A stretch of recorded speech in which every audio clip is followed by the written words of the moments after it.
ও আমার ভাইয়ানেরা, সোনা বানিকেরা, আমার আপনার নবী, দয়া নবী, নূর নবী জনাবে মুহাম্মদুর রাসূলুল্লাহ সাল্লাল্লাহু আলাইহি ওয়াসাল্লাম কাল্লাম এত বড় নিয়ামত করেছিলেন। আল্লাহ নবীর খাতিরে আল্লাহ পাক আসমান বানিয়েছেন, আল্লাহ জমিন বানিয়েছেন, জান্নাত জাহান্নাম আল্লাহ বানিয়েছেন। ও আমার সোনা বানিকেরা, জান্নাতের গেটে আমার নবীর নাম লা ইলাহা ইল্লাল্লাহ মুহাম্মাদুর রাসূলুল্লাহ। জান্নাতের হরিণের কপালে লা ইলাহা ইল্লাল্লাহ মুহাম্মাদুর রাসূলুল্লাহ।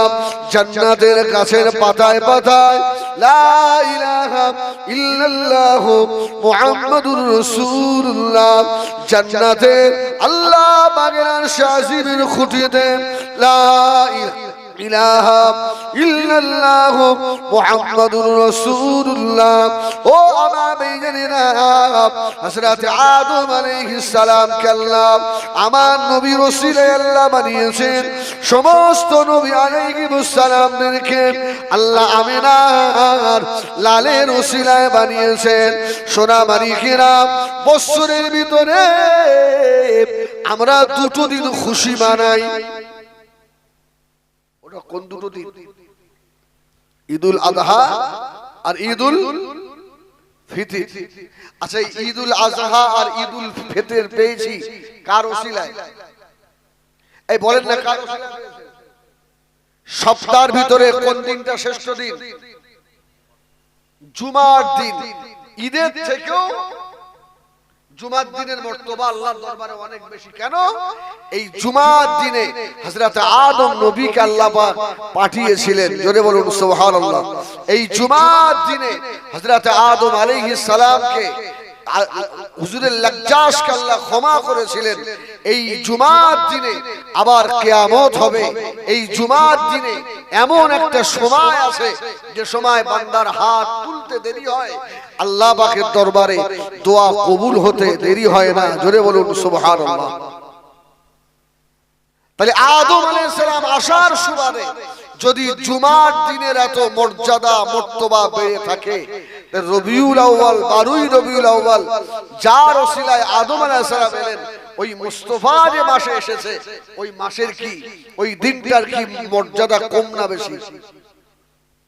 সব থেকে উত্তম দিন হলো আমাদের আহলুস সুন্নাত ওয়াল জামাতের মানুষ, আমাদের কাছে 12ই রবিউল আউয়ালটা সবথেকে বড় ঈদ। জোরে বলুন সুবহানাল্লাহ।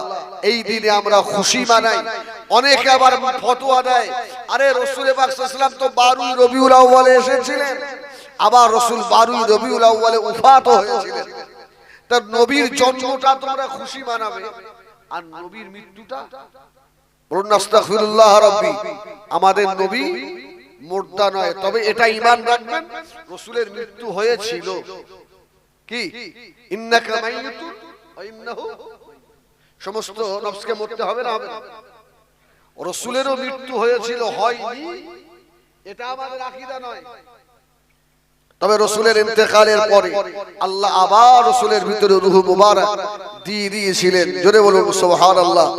এই জন্য আমরা যারা হায়াতুন নবী মানি, আমরা রাসূলে পাকের মৃত্যুটা এই জন্য পালন করি না, কেন আমাদের নবী কবরে মরে শুয়ে নেই, রাসূলুল্লাহ জিন্দা নবী জীবিত অবস্থায় আছেন। এই জন্য রাসূলুল্লাহর মৃত্যুটা আমরা পালন করি না। রাসূল হায়াতে দুনিয়ায় যেদিন এসেছিলেন, এই জন্য আমরা রাসূলের আগমনটাকেই পালন করি। জোরে বলুন সুবহানাল্লাহ।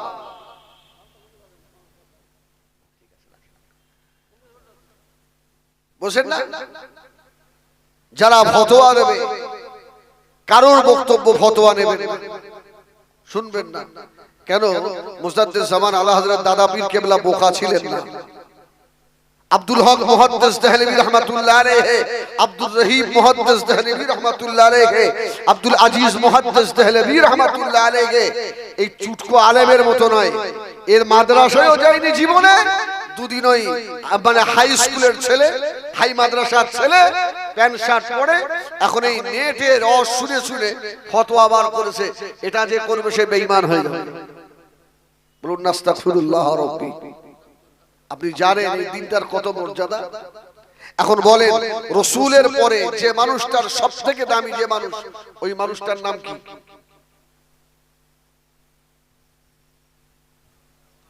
Good good, Abu Bakr. সুবহানাল্লাহ। আবু বকরকে বলা হয়েছে আলামুন নাস, সবথেকে জ্ঞানী ব্যক্তি। জোরে বলুন সুবহানাল্লাহ। একজন আবু বকর সত্যবাদী না মিথ্যাবাদী? আচ্ছা, আবু বকরকে কেউ যদি মিথ্যাবাদী বলে তার ঈমান আছে? আবু বকরকে সত্যবাদী সার্টিফিকেট কে দিয়েছে? আল্লাহ। ভাই বলেছেন নবী ওটাও ঠিক। কেন? রাসূলের জবান দিয়ে বার হয়েছে, ওমা ইয়ানতিকু আনিল হাওয়া ইন হুয়া ইল্লা ওয়াহয়ু ইউহা। রাসূল নিজের মন গড়া কিছু বলেন? আল্লাহ যেটা বলেন সেটাই রাসূলুল্লাহ বলেন। অতএব সিদ্দিক টাইটেলটা আল্লাহই দিয়েছেন। জোরে বলুন সুবহানাল্লাহ। এখন আবু বকর সিদ্দিক কিতাবের নাম হলো নিয়ামাতুল কুবরা। নিয়ামাতুল কুবরা এই কিতাবে লিখেছে হযরত আবু বকর বলেছেন, যারা নবী দিবস রাসূলুল্লাহর আগমনকে খুশি বানাবে, আল্লাহ এদেরকে আমি আবু বকরের সঙ্গে জান্নাতে রাখবে। সুবহানাল্লাহ বলে না? আমি আবু বকর আমার সঙ্গে জান্নাতে থাকবে। কোন আবু বকর জানে? নবী আমার দিন ও দুনিয়ার বাদশাহ হাবিবুল্লাহ জনাবে মুহাম্মদুর রাসূলুল্লাহ সাল্লাল্লাহু আলাইহি ওয়াসাল্লাম, নবী আমার হযরত আবু বকর আল্লাহ নবী এত মুহাব্বত করেন। হযরত আবু বকর ঈমান আনলেন, আল্লাহ নবীর নূরের হাত দুটো ধরে কলমা পড়ে ফেলেছে। এক তারিখে আবু বকরের আব্বা জান নাম হলো হযরত আবু কুয়াফা। আবু বকরের বাপের নাম আবু বকর তো একটাই ছেলে, তো আবু কুয়াফা আস্তে আস্তে এসে ডেকেছে, আবু বকর এদিকে, এই আবু বকর এদিকে। তো আবু বকর রাদিয়াল্লাহু তাআলা আস্তে আস্তে গিয়ে আব্বার সম্মুখে বসেছে। আবু কুয়াফা আস্তে আস্তে বলছে, জীবনে একটা বড় ভুল করলি তো? ছেলেকে বলছে আবু কুয়াফা, বলো ভুল একটা করলি তো? মুহাম্মাদের হাতে হাত দিলি কেন? আরে কলমা পড়ে তো ভুল করেছিস। আল্লাহু আকবার। আবু বকর কোনো কথা বলে না। কিছুক্ষণ পরে আবু বকরের বাপ আবু কুয়াফা আমার রাসূলুল্লাহকে একটা বাজে ভাষায় গালি দিয়ে ফেলেছে। কে? আবু বকরের বাপ। আরে বাপ হোক, শ্বশুর হোক, সন্তান হোক, যত বড় লাশায়েবি হোক, কেউ যদি আমার রাসূলুল্লাহর বিরুদ্ধে কথা বলে, এখানে কোনো মশলা চলবে না, তাকে সারাসার শেষ করে দিবে। বাপের থেকেও আমরা রাসূলুল্লাহকে বেশি ভালোবাসি না বাসি? আর বাঁচতে হবে না হবে না? মায়ের থেকেও, ইয়া তাককা নিজের জীবনের থেকেও। সুবহানাল্লাহ বলেন, সুবহানাল্লাহ বলেন। এখন তো দেখেন না, রাসূলুল্লাহকে ভালোবাসা দূরে যাক, রাসূলের সুন্নাত আস্তে আস্তে উঠিয়ে দিচ্ছে। আসে না নাই? আসে না নাই? এরা নামাজ পড়ছে বটে, টুপি আর মাথায় দেয় না, টুপি খুলে ফেলেছে। আমার মনে হয় এরা রাসূলুল্লাহর কতটা মহব্বতী আমার বুঝে আসে না। তো যেই আবু কুয়াফা রাসূলের নামে গালি দিয়ে ফেলেছে, আবু বকরের চেহারা লাল হয়ে গেছে। এত বড় আল্লাহ নবী দিন ও দুনিয়ার বাদশাহ জনাবে মুহাম্মদুর রাসূলুল্লাহ সাল্লাল্লাহু আলাইহি ওয়াসাল্লামের কলিজা সাহাবী আবু বকর সহ্য করতে পারে না গো। হযরত আবু বকর সম্মুখে বাপ আবু কুয়াফা বসে আছেন, একবার ডাইনে একবার বামে তাকাচ্ছেন, একবার সম্মুখে একবার পিছনে তাকাচ্ছেন। আল্লাহ নবী গালি দিয়েছে আমার আব্বা। হযরত আবু বকর বলেন, আমি একটা লাঠি পেয়ে গেলাম। কি পেয়েছে? লাঠি। আচ্ছা, বাপরে মারা যাবে? আল্লাহু আকবার। ওয়াকাযা রাব্বুকা আল্লা তা'বুদু ইল্লা ইয়্যা। আল্লাহ বলছেন আমার ইবাদতের পরে তোমরা তোমাদের মাতা পিতার সেবা করবে, তাই না? এই দেখেন আবু বকরের ঈমানটা দেখেন রাসূলের উপরে কেমন। তাকিয়ে দেখেছে একটা লাঠি, বাপ আবু কুয়াফা বৃদ্ধ মানুষ চুপ করে বসে আছে। লাঠিটা তুলে নিয়ে বাবা কোনো কথা নয়, সোজা গিয়ে বাপ আবু বকরের নাক সোজাসুজি শুষে মেরে দিয়েছে। কে মেরেছে? আবু বকর বাপ আবু কুয়াফাকে মেরেছে। হযরত আবু কুয়াফা ছটফট করছে, বাবা আমার আবু বকর আমাকে মেরে ফেললো রে, আমার আদরের বেটা আমার আবু বকর আমাকে মেরে ফেললো রে বাবা, কে কোথায় আছিস আমাকে বাঁচা রে থাকা রে বাবা। হযরত আবু কুয়াফা নাক বেড়ে গিয়ে দাঁত পড়ে গেল, গল গল গল গল করে রক্ত ঝরে। আল্লাহ নবী কলিজা ছেড়ে সাহাবী হযরত আবু বকর আল্লাহ নবীকে এত ভালোবাসে, আল্লাহ নবীকে এত প্যার করে, একবার বাবা আবু কুয়াফার মুখের দিকে তাকিয়ে দেখলো না। ওই রকম বাবা আমি চাইনি যে বাপ আমার রাসূলকে গালি দেয়, ওই রকম বাপ শেষ হয়ে যায়। আমি যেদিনে কালমা লা ইলাহা ইল্লাল্লাহ মুহাম্মাদুর রাসূলুল্লাহ পড়ে ঈমান এনেছি, আমার জীবন থেকে আমি আমার নবীকে ওই দিন থেকে বেশি ভালোবেসে ফেলেছি। জোরে বলুন, আরে জোরে বলুন সুবহানাল্লাহ। এখন ভালোবাসার দাবিতে আবু বকরের মতো আমরা হতে পারবো? আল্লাহু আকবার। হযরত আবু কুয়াফা চিল্লাতে লাগলো, বাঁচাও আমার আবু বকর আমাকে মেরে ফেলেছে বাবা। পাশ থেকে লোক ছুটে চলে এলো, হযরত আবু কুয়াফাকে ধরলো। কে মারলো রে? মক্কার জ্ঞানী মানুষ বাবা আবু কুয়াফা। হযরত আবু কুয়াফা বললেন, আমার বেটা আবু বকর ভালো ছিল, জীবনে কোনোদিন আমার মুখের দিকে তাকিয়ে কথা বলে না। ওই মুহাম্মদ সাল্লাল্লাহু আলাইহি সাল্লামের হাত ধরে এমন হয়ে গেল, ওরে ছেলেরা রে আমার আবু বকর আমাকে মেরেছে রে, আমাকে একটু ধরাধরি করে মুহাম্মাদুর রাসূলুল্লাহর দরবারে নিয়ে চল। জোরে বলুন সুবহানাল্লাহ। চল মুহাম্মদ কি আবু বকরকে শিক্ষা দিয়েছে? তাকে আমি জন্ম দিয়েছি, কত কষ্ট করে মানুষ করেছি। দুইজন মানুষ, আবু বকরের বাপ আবু কুয়াফা দুটো হাত ধরে নিয়ে যাচ্ছে, আমার রাসূলুল্লাহ বসে আছেন। জোরে বলুন সুবহানাল্লাহ। নূরুন নবী তো আমার রাসূলকে আল্লাহ এত সুন্দর করে বানিয়েছিলেন, যত বড় নিষ্ঠুর হোক আমার রাসূলের মুখের দিকে তাকালে মায়া হতো। জোরে বলুন সুবহানাল্লাহ। আমার রাসূলের মুখের দিকে তাকালে মায়া, সে চোখ ঘোরাতে পারত। আবু কুয়াফা ঝরঝর করে রক্ত ঝরছে, আস্তে আস্তে আমার রাসূল নবী বলছে, কি হলো বাবা? এই আবু কুয়াফা তোমাকে কে এমন মেরেছে? আবু কুয়াফা বলছে, অত ভালো মন্দ জিজ্ঞাসা করতে হবে না, আমার আবু বকর তো ভালোই ছিল, আর আপনার সোহবতে এসে আমার আবু বকর এত খারাপ হয়ে গেল, দেখো না আমাকে কেমন মারটা মেরেছে। আল্লাহ নবী নূরের চেহারা মোবারক লাল হয়ে গিয়েছে। আমার রাসূলুল্লাহ যখন রেগে যেতেন, আল্লাহ নবীর নূরের চেহারা লাল হয়ে যেত। আল্লাহ নবী আওয়াজ দিলেন, ও আমার সাহাবীরা, আমার আবু বকর কোথায় বাবা? আমার আবু বকরকে তাড়াতাড়ি দেখে দাও বাবা। হযরত আবু বকর সিদ্দিক রাদিয়াল্লাহু তাআলা হুজুরকে ডাকা হলো। হযরত আবু বকর গোলামের মতো মাথা হাত করে দিয়ে আল্লাহ নবীর দরবারে চুপ করে এসে দাঁড়িয়ে রয়েছেন। আল্লাহ নবী নূরের চেহারা লাল হয়ে গিয়েছে। হযরত আবু বকর বুঝতে পেরে গেছে নবী আমার রেগে গিয়েছে। আল্লাহ নবী বললেন, ও আবু বকর, তোমার আব্বা আবু কুয়াফাকে এমন মারটা মেরেছো কেন? তুমি জানো না?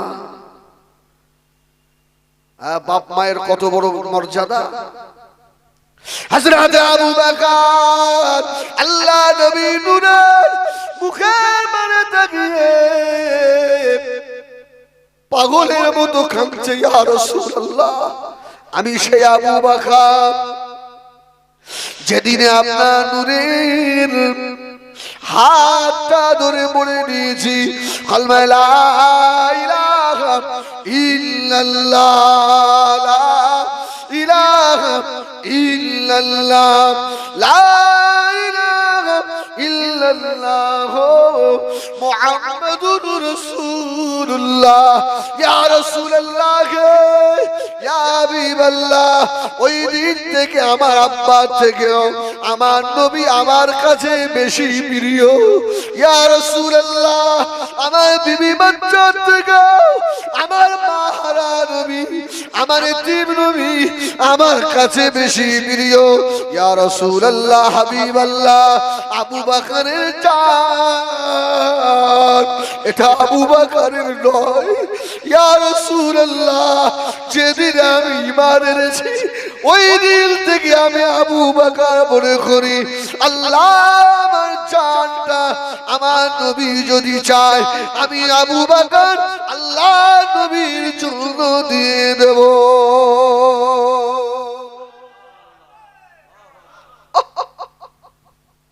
বাপ আবু কুয়াফা আবু বকরের মুখের দিকে তাকাচ্ছে, ছেলে বলে কি, ছেলে বলে কি। বাপের কষ্ট হবে না? হবে না? বাপ কাঁদছে, বেটারে তোকে এত কষ্ট করে মানুষ করেছি আর সব থেকে বেশি আজকে মোহাম্মদকে ভালোবাসিস আর তার জন্য আমাকে মারলি। হ্যাঁ, এই আবু বকর বাপকে মেরেছো কেন? হযরত আবু বকর জোর করে কাঁদতে লাগলেন, ইয়া রাসূলুল্লাহ, ইয়া হাবিবাল্লাহ, আমার আব্বা জান দাঁড়িয়ে বসে আছে, আমার আব্বাকে জিজ্ঞাসা করুন জীবনে কোনদিন আমি আমার আব্বার উপরে মাথা তুলে কথা বলি না। ইয়া রাসূলুল্লাহ, আমার আব্বা যদি মানে আমি আবু বকর দাঁড়িয়ে দাঁড়িয়ে মার খাই।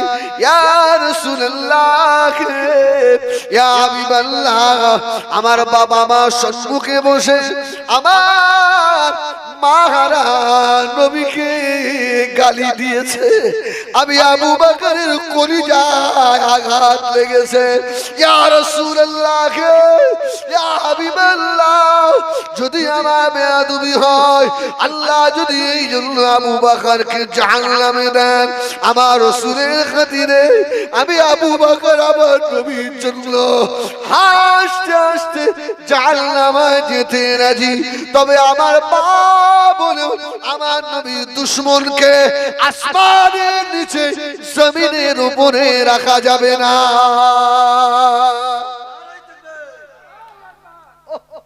বলেন ইয়া রাসূলুল্লাহ, বলেন ইয়া রাসূলুল্লাহ। আপনার জবান কি বন্ধ হয়ে গেল? আচ্ছা, নবীকে ডাকতে কষ্ট হয়? এই কষ্ট হয় আপনকে? আরে হাদিস শরীফে এসেছে ইয়াউমা ইয়াফিরুল মারউ মিন আখির, তাফসীর কারকেরা তাফসীর করতে গিয়ে লিখেছে যে সেই দিনটা এত কঠিন হবে, ঈসা আলাইহিস সালাম যাকে আল্লাহ বাপ ছাড়া বানিয়েছিল, ঈসা নবী তার মাকে ভুলে যাবে। ঈসা নবী সেদিন কিন্তু মুহাম্মাদুর রাসূলুল্লাহ ভুলবে না, ভুলবেন না। আমাদের ওই নবীকে একবার মহব্বতে ডাকেন না। রাসূল তো মদিনায় নেই, রাসূল আছে আমাদের হৃদয়ের ভিতরে। জোরে বলুন সুবহানাল্লাহ। একবার মহব্বতে বলেন না ইয়া রাসূলুল্লাহ, খুব মহব্বতে। এই ডাক যদি ফেরেশতারা আবার রাসূলের দরবারে পৌঁছে দেন, আমার রাসূল ইচ্ছা করলে শুনবে, শুনতে পারবে না? পারবে না। এই তো দিন 20-25 হলো আমরা ফিরলাম, ওই হাজী সাহেব আমার সঙ্গে ছিল। এই দেখেন দিন দেখি, ওই হাজী সাহেব আমার সঙ্গে ওমরায় ছিল। আপনাদের জঙ্গলপুরে যিনি ওই তদবির করেন না মসজিদের পাশে, বাবলু হাজী সাহেব, বাবলু হাজী সাহেবের স্ত্রী ছিল, উনি ছিলেন। আমি আসার সময় তো বাবলুর সঙ্গে দেখা করে ও আসছে। আল্লাহ,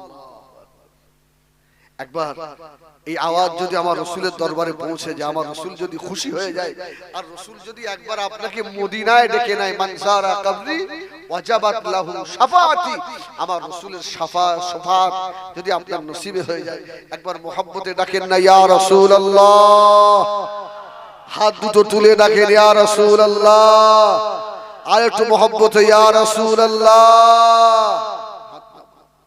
আপনারা বলবেন হুজুর হাত তোলালেন কেন? ময়দানে হাসরে হাত সাক্ষী দেবে না দেবে না? হাতের কথা আল্লাহ বলাবেন না বলাবেন? যদি আপনার আমার জাহান্নামে যাবার অর্ডার হয়ে যায়, গুনার খাতিরে যদি আমি আপনি জাহান্নামী হয়ে যাই, আল্লাহ আমাদের সমানে তালা মেরে দেবেন। এই হাত সেদিনে কথা বলবে, ও আল্লাহ পাক, জঙ্গলপুরে রবিউল আউয়ালের প্রথম তারিখে আপনার হাবিবের মহব্বতে একবার আপনার হাবিবকে জলসায় বসে ইয়া রাসূলুল্লাহ বলে ডেকেছিল। আমি হার সাক্ষী রয়েছি, আল্লাহ পাক খুশি হয়ে বলতে পারেন, ওরে আমার বান্দারে, যা বান্দা যা, তোর জীবনের গুনার দিকে তাকালাম না, তুই আমার হাবিবকে মহব্বতে ডেকেছিলিস, আমি আল্লাহ তোকে আজকে মাফ করে দিলাম। আল্লাহ পারে না পারে না? আচ্ছা, আল্লাহ কি আমাদেরকে জাহান্নামে দেওয়ার জন্য কি বানিয়েছে নাকি? আল্লাহ শুধু ওসিলা খুঁজবেন, আমার বান্দাদের আমি কোন ওসিলায় আল্লাহ আমার রহমতের জান্নাত ভরে দেবো। জোরে বলুন। আসছি, একটু ধৈর্য ধরে বসেন, চোখের পানি ছেড়ে দিয়ে কাঁদবেন। এই চোখ দুটো জাহান্নামের জন্য হারাম হবে। হ্যাঁ, সবে তো এখন 1 ঘন্টা সময় আছে, একটু বসে। খুশি তো নাকি? আলহামদুলিল্লাহ। ওহ, আবু বকর বলল, ইয়া রাসূলুল্লাহ, আমার বাবা আপনাকে গাল পেড়েছে, আমি বাবাকে মেরে দিয়েছি, এর বিচার কি হবে? আল্লাহ নবী দিন ও দুনিয়ার বাদশাহ হাবিবুল্লাহ জনাবে মুহাম্মদুর রাসূলুল্লাহ সাল্লাল্লাহু আলাইহি ওয়াসাল্লাম, নবী আমার আবু বকরের দিকে তাকানো, এমত সময় আল্লাহ পাকের বড় ফেরেশতা হযরত জিবরিল আমিন আলাইহিস সালাম এসে হাজির হয়ে গিয়েছে। জোরে বলুন সুবহানাল্লাহ। ইয়া রাসূলুল্লাহ, ইয়া হাবিবাল্লাহ, আপনার আবু বকরের দিকে গরম নজরে তাকাবেন না ইয়া রাসূলুল্লাহ। আবু বকরের উপরে আল্লাহ রাব্বুল আলামিন খুশি হয়ে গিয়েছে। নারায়ে তাকবীর, নারায়ে তাকবীর। আবু বকরের উপরে আল্লাহ খুশি হয়ে গিয়েছে। আমি জিবরাইল আল্লাহ পাঠিয়েছেন, ও জিবরাইল সালাম, আমার হাবিবকে গিয়ে বলুন, আমার আবু বকরের ঈমান হলো সবথেকে দামি ঈমান। জোরে বলেন না সুবহানাল্লাহ। যারা নবী দিবস করতে মানা করে, করতে যারা নিষেধ করে, আমি মনে করি এরা মুস্তাফা দুশমন ছাড়া আর কিছু নয়। কারোর বক্তব্য নেবেন না। বাড়িতে বাড়িতে একটা করে যদি খতম পড়াতে পারেন পড়াবেন, নবীর নামে। জীবনে তো অনেক বাপের নামে পড়ান, কি খতম পড়ান না? মায়ের নামে পড়ান। মিলাদ শরীফ দেওয়ার সবার সমর্থ নেই, বারী রবিউল আউয়ালে মসজিদের ইমাম সাহেবকে ডেকে নিয়ে গিয়ে একটু দরুদ শরীফ পড়ে, একটু অল্প 2-5 মিনিট 10 মিনিট আলোচনা করে দোয়া করতেন। আজকে আমার নবীর আগমনের দিন, হ্যাঁ, আজকে সবথেকে বড় ঈদ, খুশির দিন, একটু দোয়া করে দেন। সুবহানাল্লাহ বলেন। আরে প্রত্যেক বছরে এটা করবেন। আমার রাসূল যদি খুশি হয়ে যায় তো রাসূলুল্লাহ দিদার হবে। জোরে বলুন সুবহানাল্লাহ। আরে সব হাদিস কোরআনে পাবেন না। অনেক জ্ঞানী মানুষ, অনেক বড় আলেম, লেকিন বেকার, অহংকারে ভরা, সব মাল শেষ। অহংকারের খসলত হচ্ছে ইবলিসের খসলত, ঠিক কি না? কিছু মানুষ আছে আল্লাহ ইলম দিয়েছেন কিন্তু আবার ভিতরে অহংকারও দিয়েছেন। হ্যাঁ, আল্লাহ মাফ করেন, আল্লাহ যেন অহংকার জীবনে না দেয়। বলেন না আল্লাহুম্মা আমিন। হ্যাঁ, খবরদার খেয়াল রাখবেন। ওই নবীর নামে ঈসা আলাইহিস সালাম করবেন বাবা। এরা বলে করা যাবে না।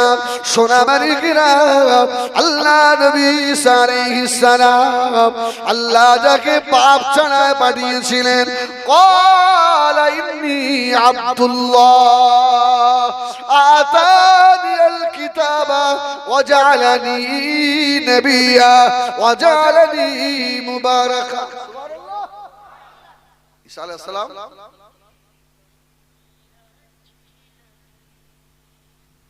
আল্লাহ পাক বাপ ছাড়া পাঠিয়েছেন। বলেছেন আমি আল্লাহর গোলাম, আল্লাহ আমাকে কিতাব দিয়ে নবী করে পাঠিয়েছে। জোরে বলুন সুবহানাল্লাহ। ঈসা আলাইহিস সালাম তার উম্মতের জন্য দোয়া করেছে। সুবহানাল্লাহ বলবেন। আল্লাহ আমার উম্মতের একটা খুশির দিন হবে না? আল্লাহ পাক কোরআন শরীফে ওটা দিয়েছেন, রব্বানা আনজিল আলাইনা মাইদাতাম মিনাস সামা তাকুনু লানা ঈদান লিয়াওয়ালিনা ওয়া আখিরিনা ওয়া আয়াতাম। আল্লাহ একটা খুশির দিন দেন। কি খুশি? আল্লাহ আসমান থেকে খানচা ভরে খানা পাঠান। জোরে বলুন সুবহানাল্লাহ। খানা পাঠিয়ে দেন, ওই দিনটা আমরা খুশি মানাবো। আল্লাহ ঈসা আলাইহিস সালামের দোয়া কবুল করে খানচা ভরে আল্লাহ খানের পাঠালেন। আল্লাহ বললেন এই দিনটা যারা খুশি না মানাবে এদের জন্য আমি আল্লাহ সাজা রেখেছি, কঠিন সাজা দেব। যদি আসমান থেকে খাওয়ার এলে ওই দিনটা খুশি না মানালে সাজা পেতে হয়। আরে মুস্তাফা না এলে তোর ঈসা নবীও আসতো না। জোরে বলুন সুবহানাল্লাহ। যদি ওই দিনটা খুশি মানালে অপরাধ আল্লাহ না হয়, যদি আল্লাহ সাজা দেন, আমার মনে হয় যারা 12 রবিউল আউয়াল করতে নিষেধ করে এদেরকে দুনিয়ায় বাঁচিয়ে রাখা উচিত নয়। এরা আমার মুস্তাফার দুশমন ছাড়া আর কিছু নয়। আবু বকরের মতো ওর বাপকে যেমন মেরেছিল, এদের মেরে মুখ ভেঙে দেওয়া দরকার। কোন নবী শানে বেয়াদবি করো বাবা, শুনে রেখে দাও ময়দানে মাশারে আমলের কাঠুরি মাথায় থাকবে। পাহাড় পরিমাণ আমল নিয়ে বান্দা জাহান্নামের দিকে রওনা হবে। আমলের কমতি নেই, মাথায় পাহাড় আমলের, কিন্তু জাহান্নামে যে ইবাদতে মুস্তাফা নেই ওই ইবাদত আল্লাহর দরবারে কবুল নয়।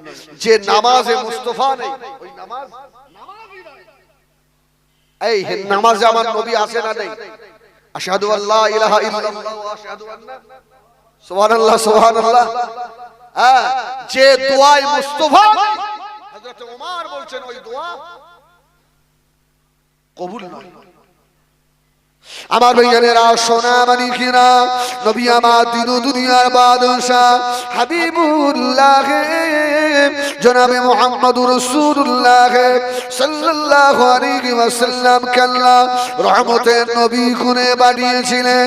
হাদিস শরীফে এসেছে বাবা, আল্লাহ নবী মায়ের মাজারে আতাত থেকে যখন আল্লাহ ওঠাবেন, আল্লাহ নবী নূরের বদনে কাদা মাখা অবস্থায় থাকবে। কাদা মাখা অবস্থায় রাসূলুল্লাহ উঠবে, একদম কোনো দিকে নয়। অল্প সময় আমি হিজবুল্লাহ যতক্ষণ থাকবো অন্তত মদিনার দিকে একটু মনটা করে দেন। খোদার কসম করে বলি, যদি এই চোখ দিয়ে পানি বার হয়, জীবদ্দশায় না হলেও মৃত্যুর সময় হলেও আমার রাসূলুল্লাহকে দেখবেন ইনশাআল্লাহ। বলুন না ইনশাআল্লাহ। বল দেখবো, বলুন না ইনশাআল্লাহ। আল্লাহ যেন আমাদেরকে রাসূলের দিদার করান, বলেন আল্লাহুম্মা আমিন। আরে বলুন আল্লাহুম্মা আমিন। ময়দানে মাশার শুরু হয়ে যাবে বাবা। আসা ইয়াবাসাকা রব্বুকা মাকামাম মাহমুদা। আল্লাহ পাক আমার আপনার নবীর জন্য মাকামাম মাহমুদ আল্লাহ রেখে দিয়েছেন, সম্মানিত ছিয়া। কিন্তু তাফসীরকারকেরা বলেছেন মাকামাম মাহমুদ এটা একটা ব্যাখ্যা করেছেন, এটা আল্লাহ পাকের রহমতের কোল। জোরে বলে সুবহানাল্লাহ। হাবিব উঠবেন ময়দানে মাশারে 1,24,000 বদল 2,24,999 জন নবী রাসূলের আল্লাহ ময়দানে মাশারে সব নবীদের একটা করে চেয়ার আল্লাহ দেবেন, কুরসি থাকবে সব নবীদের। আর যে নবীর যে কুরসি যে চেয়ার সেই নবীর নাম লেখা থাকবে। জোরে বলুন সুবহানাল্লাহ। সব নবীরা এসে যার যার কুরসিতে এসে বসে বসে। আমার নবীর কুরসি কোথায়? আল্লাহ পাকের পাশে। আমার নবী তো আপনার 1 নাম্বার প্রধান অতিথি হিসাবে উঠেছেন। জোরে বলুন সুবহানাল্লাহ। সব নবীরা ময়দানে হাসরে উঠে মাথা হেঁট করে থাকবে, আল্লাহর দিকে তাকাতে পারবে না। ময়দানে মাশরে ওই কঠিন বিপদের দিনে সব নবীরা মাথা হেঁট করে রয়েছে। নবী দিবস করা দুশ্মনেরা তোর নসিবে জুটবে না। কান খাড়া করে শুনে নে বাবা, আল্লাহ নবী আস্তে আস্তে গিয়ে মাকামা মাহমুদের ধারে গিয়ে রাসূলুল্লাহ দাঁড়াবেন। আল্লাহ বলবেন হাবিব বসেন, আপনার চেয়ার। আর নবী বলছে আল্লাহ না। আল্লাহ বলবে হাবিব আমি আপনার মুখ থেকে বুঝতে পারছি আপনি কিছু বলবেন আমাকে মনে হয়। জোরে বলুন সুবহানাল্লাহ। সব নবীরা মাথা আল্লাহর দিকে তাকাতে পারছেন, আর আমার আল্লাহ আমার নবীর দিকে তাকিয়ে থাকে। আরে সুবহানাল্লাহ বলে। সব নবীরা মাথা, আর আমার আল্লাহ তার হাবিবের দিকে তাকিয়ে রয়েছে। হাবিব আপনার মুখটা ছোট হয়ে গেল, কিছু বলবেন? আরে আল্লাহ আপনি তো সবই জানেন। আল্লাহ না হাবিব আমি আপনার মুখ থেকে শুনবো, আপনি বলেন। জোরে বলুন সুবহানাল্লাহ। এই জন্যই তো নবী রাহমাতাল লিল আলামিন। আমার ভাইজানেরা সোনা মানিকেরা কলিজা বেড়ে যাবে বাবা। আল্লাহ নবী ওই সময় কাঁদো কাঁদো মুখখানা নিয়ে আল্লাহ পাকের দরবারে বলবেন ও রব্বুল আলামিন আল্লাহ আজকে ময়দানে মাহশর কঠিন বিপদের দিন আল্লাহ, আয় আল্লাহ আপনি আমাকে সকলের আগে পাঠিয়েছিলেন। আল্লাহ আমাকে সকলের আগে বানিয়েছিলেন, আমাকে সকলের শেষে পাঠিয়েছিলেন আল্লাহ। এই ময়দানে মাশরে মাথার উপরে সূর্য নেমে এসেছে। আয় আল্লাহ পানির পিপাসায় জিহ্বা নাভি পর্যন্ত নেমে গিয়েছে। ও রব্বুল আলামিন আল্লাহ আজকে ময়দানে মাশরে সিস্টেম অনুযায়ী আমি রাসূলুল্লাহ বলি যারা আগে সিরিয়ালে আছে ওদের হিসাব তো আগে হবে। আল্লাহ আমার উম্মত গুনাহগার, আমার উম্মতের হিসাব যদি সকলের শেষে নেন, আয় আল্লাহ আমার গুনাহগার উম্মত এই কঠিন বিপদের দিনে কি করে দাঁড়িয়ে থাকবে? আল্লাহ জোরে বলুন আল্লাহ। সিরিয়াল অনুযায়ী তো আদম নবী আগে এসেছে, তাহলে আজকে হাসরের মাঠে আদম নবীর উম্মতের হিসাব আগে হওয়া উচিত। হ্যাঁ আল্লাহ আমাকে তো সকলের শেষে পাঠিয়েছে, আমার উম্মতের হিসাব কি শেষে হবে? আমার আল্লাহ বলবেন হাবিব আমি তো আপনাকে তার আগে জানিয়ে দিয়েছি সূরা দোহায় ওয়ালা সাওফা ইউতিকা রাব্বুকা ফাতারদা। সুবহানাল্লাহ সুবহানাল্লাহ। আমি আপনাকে খুশি করে দেব হাবিব, আজকে কি করতে হবে এই কথাটা আপনি বলেন। রাসূল বলবেন না আল্লাহ আপনি বলেন। আমি বলবো না আল্লাহ আমার উম্মত এতক্ষণ দাঁড়িয়ে থাকতে পারবে না।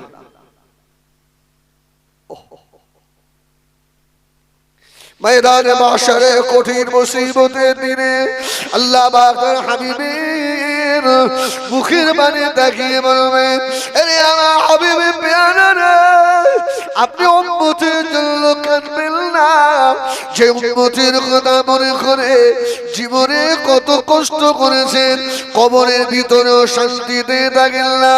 হাবিব আমি আল্লাহ পাক বলে দিলাম আমার মালায়েকেরা এ আমার ফেরেশতারা আজকে আমার হাবিবের উম্মত উম্মতিদের হিসাব আমি আল্লাহ আগে শুরু করে দেব। সুবহানাল্লাহ। হাবিব খুশি। হাবিব আপনি শেষে এসেছেন কিন্তু আপনার উম্মতের হিসাব আমি আল্লাহ আগে নেব। আপনি খুশি? আমার নবী চুপচাপ আছেন। জোরে বলুন সুবহানাল্লাহ। ময়দানে মাশারে এমন একটা সময় হবে সব নবীরা হ্যাট হয়ে রয়েছেন। আল্লাহ নবী আল্লাহ পাকের কুদরতি মুখের বাণী তাকিয়ে নবী আমার ওই কঠিন মুসিবতের দিনে হিসাব শুরু হয়ে গিয়েছে বাবা। আল্লাহ নবী ছুটে ছুটে গিয়ে হাউজে কাউসারের কাছে গিয়ে দাঁড়াবেন। ইল্লা আতাইনাকাল কাউসার, এ আমার হাবিব আমি আল্লাহ আপনাকে হাউজে কাউসার দিয়ে দিয়েছি। সুবহানাল্লাহ। হাউজে কাউসার রাসূল হেঁটে যাবেন না দৌড়ে যাবেন? হাদিস শরীফে এসেছে রাসূলুল্লাহ দৌড়ে দৌড়ে যাবেন। যদি বলো সুবহানাল্লাহ। হযরত আনাস রাসূলুল্লাহকে জিজ্ঞাসা করেছিলেন, ইয়া রাসূলুল্লাহ হাসরের মাঠে আপনাকে পাবো কোথায়? আহা এই একদম ধ্যান এদিকে দেন। ইয়া রাসূলুল্লাহ হাসরের ময়দানে কোথায় পাবো? রাসূল বললেন, আনাস এক প্রশ্ন কেন? ইয়া রাসূলুল্লাহ আমি আনাস আমার আমল দিয়ে আমি মেপে দেখেছি আমি পার হতে পারবো না। ইয়া রাসূলুল্লাহ আপনি কোথায় থাকবেন? আল্লাহ নবী জবাব দিয়েছিলেন, ও হায়দারপুরের সোনারা কত মায়া নবী দেখেন সেদিনে আপনার আদরের বিবি আপনাকে ভুলে যাবে, আপনার আপনার ছেলে মেয়ে ভুলে যাবে। আল্লাহ নবী প্রথম জবাব দিয়েছিলেন, ও হযরত আনাস শুনে রেখে দাও আমাকে ওই জায়গায় পাবে এই বিশাল ময়দানে মাশারে আমার উম্মত যে জায়গায় মুসিবতে পড়ে যাবে আমি রাসূলুল্লাহ পাগলের মতো ছুটে গিয়ে ওই জায়গায় দাঁড়াবো। আমার উম্মত যেখানে বিপদে পড়ে যাবে হযরত আনাস আমি রাসূলুল্লাহকে ওই জায়গায় পাবে। সুবহানাল্লাহ সুবহানাল্লাহ। যেখানে আমার উম্মত মুসিবতে পড়বে আনাস ওখানেই আমাকে খুশ করবে। রাসূলুল্লাহ ছুটে ছুটে হাউজে কাউসারের কাছে গেলেন। হাদিস শরীফে হাউজে কাউসার সম্বন্ধে আমি 30টা হাদিস পেয়েছি, তার মধ্যে শেষ একটা হাদিসে আছে রাসূলুল্লাহ বলেছেন আমার উম্মতের ভিতরে যাদের ভিতরে যারা পরিমাণ ঈমান আছে আল্লাহ ওদেরকেও আমার রাসূলের হাতের হাউজে কাউসার পান করাবে। এই হাউজে কাউসার পান করলে লাভটা কি হবে? এক নম্বর পানির পিপাসা লাগবে না, আর দ্বিতীয় নম্বরটা জানে আমরা মৌলভী সাহেবরা একটাই বলি যে হাউজে কাউসার পান করলে পানির পিপাসা লাগবে না। হাদিস শরীফে আল্লাহ নবী বলেছেন শুধু পানির পিপাসা তো লাগবে না, শুধু তাই নয় হাউজে কাউসার যদি কেউ এক পেয়ালা পান করে নেয় ময়দানে মাশারের ওই কঠিন রৌদ্রের তাপ আর তার শরীরে লাগবে না। জোরে বলুন সুবহানাল্লাহ। মাথার উপরে যে সূর্য নেমে আসবে ওই ছায়া ওই তাপ আর লাগবে না, আর সে ছায়া দেবে। জোরে বলুন সুবহানাল্লাহ।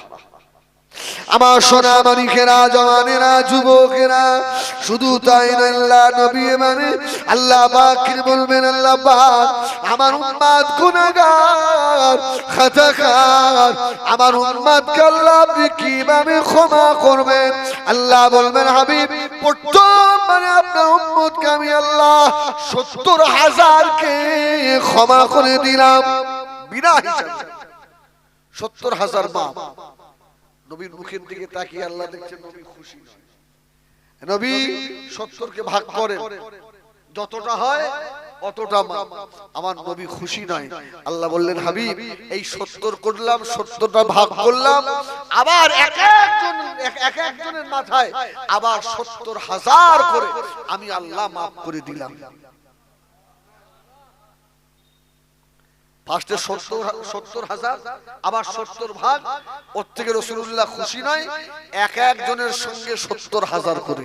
সুবহানাল্লাহ সুবহানাল্লাহ। ওই দলে ভিড়ে কি আমরা যেতে পারবো? আল্লাহ যেন আমাদের নসিব করে, বলেন না আল্লাহুম্মা আমিন। আল্লাহুম্মা। হযরত আনাস জজ্জার করে কাঁদতে লাগলেন, ইয়া রাসূলুল্লাহ ইয়া হাবিবাল্লাহ নবী গো একটু আগে বললেন যেখানে আমার উম্মত মুসিবতে পড়ে যাবে ওই জায়গায় আমাকে পাবে বাবা আনাস। ইয়া রাসূলুল্লাহর কোথায় পাবো? হযরত আল্লাহ নবী বলেছিলেন বাবা আনাস শুনে রেখে দাও, আমি রাসূলুল্লাহ যদি আমাকে পেতে চাও হাউজে কৌশল নয় পুলসিরাতের কোণায় গিয়ে খোঁজ করো। জয় বলুন সুবহানাল্লাহ।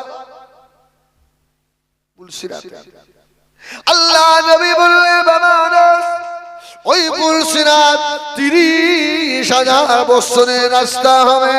পুলসিরাত কোনো কালো অমাবস্যার মেঘের মতো হবে। ওই কঠিন সময়ে আমি রাসূলুল্লাহ পুলসিরাতের গোড়ায় বসে থাকবো। ওই পুলসিরাতের নিচে জাহান্নাম থাকবে। আমার উম্মত গুনাহগার হয়ে গেলে পুলসিরাত পার হতে গিয়ে কষ্ট হবে। আমি রাসূলুল্লাহ পুলসিরাতের ধারে গিয়ে দাঁড়াবো। আমি দেখবো আমার উম্মত টলমলো টলমলো টলমলো করে। আমি ওই সময় পুলসিরাতের গোড়া ধরে আমার আল্লাহকে ডাক দেবো, আল্লাহ আমার উম্মত পুলসিরাত পার হতে পারে না, আল্লাহ আমার উম্মতের বড় কষ্ট হচ্ছে, আল্লাহ ও রব্বুল আলামিন আল্লাহ হায়দারপুরের অমুক আর পার হতে পারে না, আল্লাহ আমার উম্মত মনে হয় এবারে জাহান্নামের ভিতরে পড়ে যাবে, আল্লাহ আমি রাসূলুল্লাহকে কেন বলেছিলেন ওয়ালা সাউফা ইউতিকা রাব্বুকা ফাতারদা। আয় আল্লাহ আমার উম্মত আমার উপরে একবার হলেও দুরূদ শরীফ পড়েছিল, আল্লাহ পাকের তরফ থেকে আওয়াজ হয়ে যাবে ও আমার ফেরেশতারা, ওরে আমার মালায়েকারা, আমার হাবিবের খাতিরে আমি আল্লাহ আমার রহমতের জান্নাত ভরে দাও।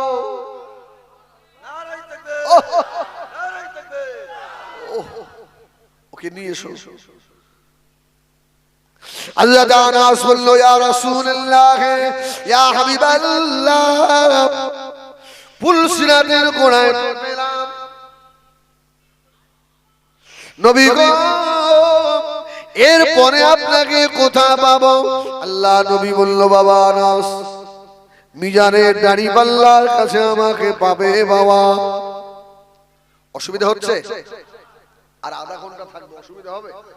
একটু তাকবীর দেবে, নারায়ে তাকবীর, নারায়ে তাকবীর। তবে এতটুকু মাথায় রাখেন, হিজবুল্লাহ যতক্ষণ থাকবে একটা বাজে কথা বলবে না, এটা বিশ্বাস রাখেন ইনশাআল্লাহ। না না ওহ হযরত আনাস রাদিয়াল্লাহু আনহু ইয়া রাসূলুল্লাহ। আর দ্বিতীয় কোথায়? মিজান, যেখানে দাড়িপাল্লা। ইয়া রাসূলুল্লাহ ওখানে কি হবে?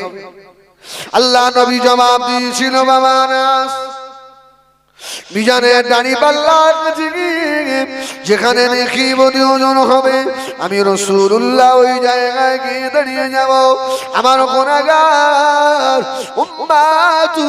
উম্মতিদের যাদের নেকি হালকা হয়ে যাবে, অনেক সময় দেখা যাবে আমার উম্মতের নেকি বদি সমান হয়ে গিয়েছে। এবার উপায় কি?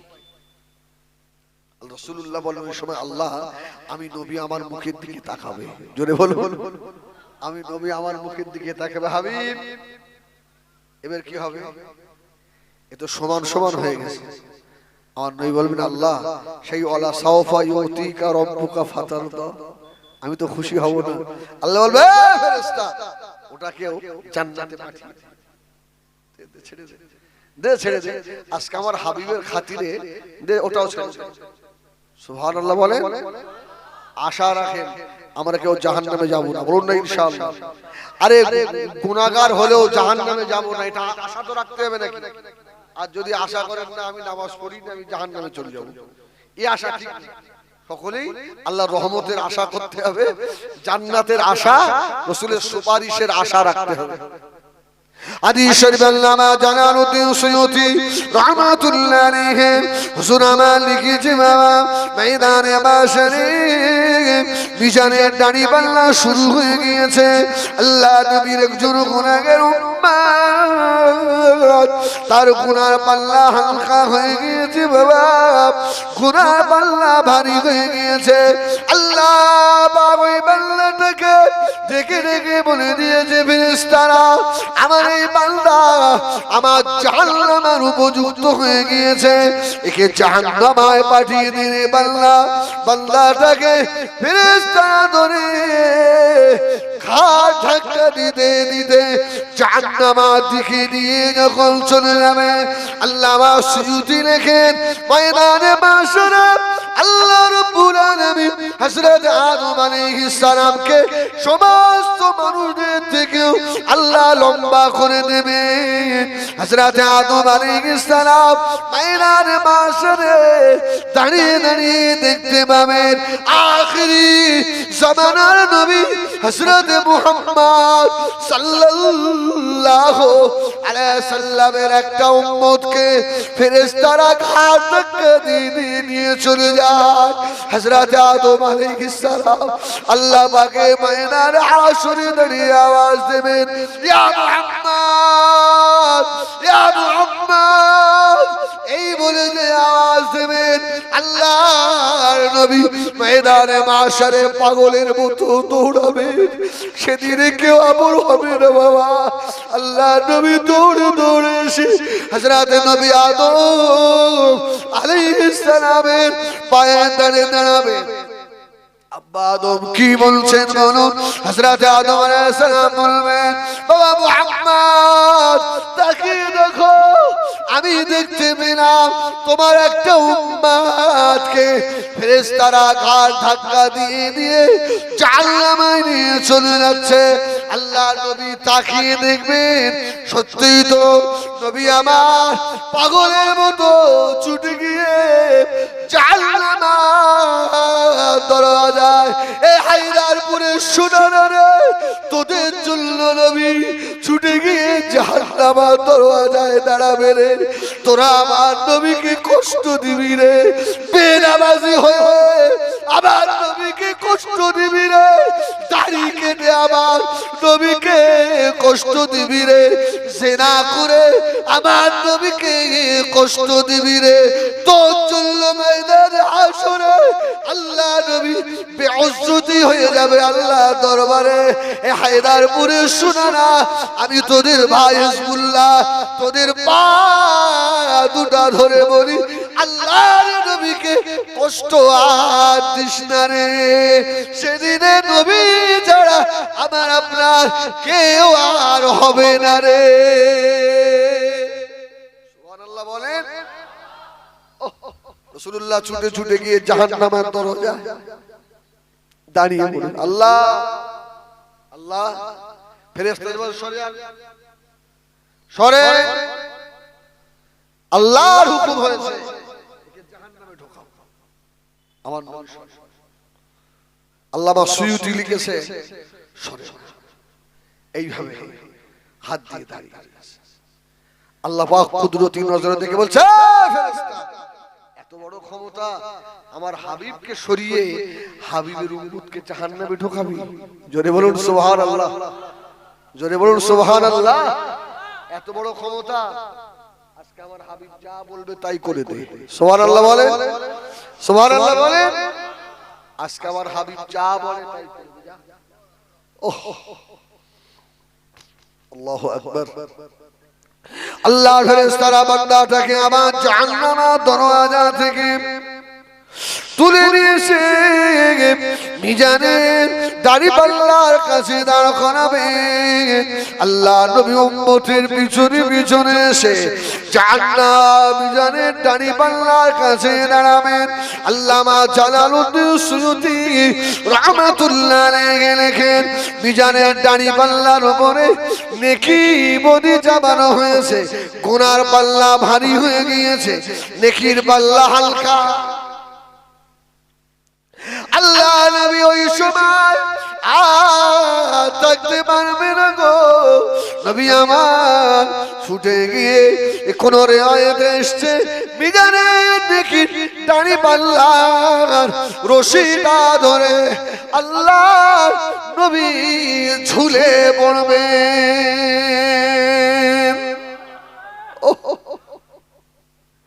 আল্লাহ নবী ঝুলে পড়ে আল্লাহ পাকের কুদরতি মুখের দিকে তাকাবেন কোন রিওয়ায়াতে আছে আল্লাহ নবী পকেটের ভিতর থেকে ছোট একটা কাগজ বার করে ওই কাগজে লেখা থাকবে কালমা লা ইলাহা ইল্লাল্লাহ লা ইলাহা ইল্লাল্লাহ লা ইল্লাল্লাহ মুহাম্মাদুর রাসূলুল্লাহ ওই কাগজটা চাপিয়ে নেবে নেকির পাল্লা ভারী হয়ে যাবে আল্লাহ পাক আওয়াজ দেবেন এ আমার মালায়েকারা এ আমার ফেরেশতারা আমার হাবিবের খাতিরে আমি আল্লাহ আমার রহমতের জান্নাত ভরে দাও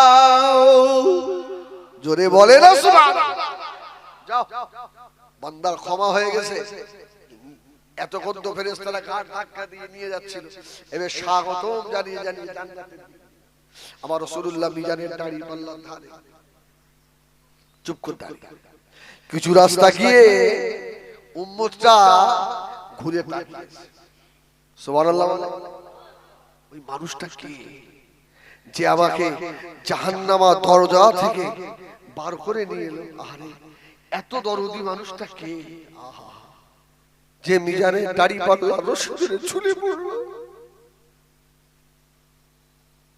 এই মানুষটা কে ঘুরে দাঁড়িয়েছে আমার রাসূলুল্লাহ ওই সময় ওই উম্মতের মুখের দিকে তাকিয়ে রাসূলুল্লাহ আস্তে আস্তে মুস্কে মুস্কে হাসবে জোরে বলুন সুবহানাল্লাহ এক রিওয়ায়াতে এসেছে আমার রাসূল নূরের কদম তুলে তুলে আগে যাবে আগে গিয়ে উম্মতের মাথায় হাত তুমি আমাকে চেনো না সুবহানাল্লাহ বলে তুমি আমাকে চেনো না না তো কে তুমি বাবা তোমার যে এত দয়া কে তুমি আল্লাহ নবী দিন দুনিয়ার বাদশা বলবেন আমাকে চিনতে পারোনি বাবা আমি অন্য কেউ না আমি হলাম আমিনাল্লাহ আব্দুল্লাহ দুলাল উম্মতের কান্ডারি নবী যে উম্মতের কথা মনে করে জীবনে কোনোদিন পেট ভরে খাইনি রে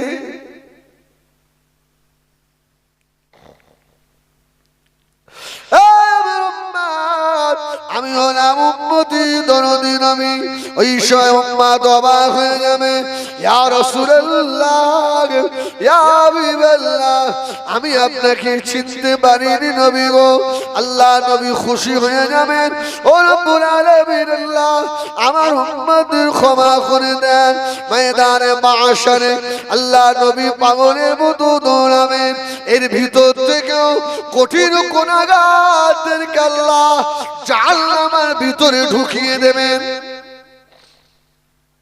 আমার নবী জানবে না কয়েক হাজার বছর পরে আমার নবীকে আল্লাহ জানাবেন আমার নবী ওদেরকে আবার জাহান্নামের ভিতর থেকে যাদের ভিতরে যারা পরিমাণ ঈমান আছে ওদেরকে জাহান্নাম থেকে বার করে নিয়ে আসবে আমার হায়দারপুরের সোনামানিকেরা কেন আমার নবী তার উম্মতের জন্য এত কান্না কাঁদলেন জাহান্নামের জন্য আমার সোনামানিকেরা দুনিয়ার আগুন আর জাহান্নামের আগুন সমান নাকি দুনিয়ার আগুনে অপকারও হয় উপকারও হয়